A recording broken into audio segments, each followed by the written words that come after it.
Muling nanumbalik ang sigla ng Lamitan City Port dahil sa muling pagdagsa ng mga pasahero matapos ang mahigit 2 taon dahil sa pandemya. Ayon kay Maria Florencia Baisal ng Office of the City Budget, kung noong panahon ng pandemya ay nasa isang biyahe lang kada araw ang ipinatutupad dahil sa mga health protocols, ngayon nasa 3 biyahe na kada araw dahil na rin sa pagluwag ng mga restrictions. Sa panahon na po ngayon, mas nasabi ko na maganda talaga yung operation ng port namin.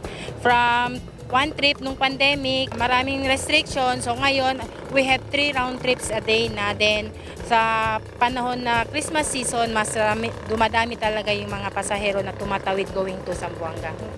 Bahagya ring tumaas ang kita ng Lamitan City Port kung ikumpara noong panahon ng pandemya. Pinagsisikapan din ng City Port na mas mapaunlad pa ang pasilidad upang makapagbigay ng mas maayos at dekalidad na serbisyo sa mga pasahero.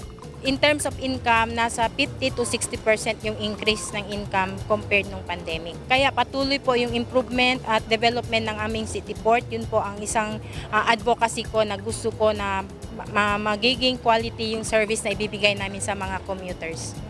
Ayon kay Baisal, mas dumami pa ang mga pasahero sa City Port lalo't nalalapit na ang Christmas season. Aasahan ng mga commuters na ipatutupad sa City Port ang mahigpit na seguridad upang masigurong ligtas ang mga papasok at lalabas ng Lamitan City. Eugene Hinutan, Newsline Philippines, Lamitan City, Basilan. Stay safe.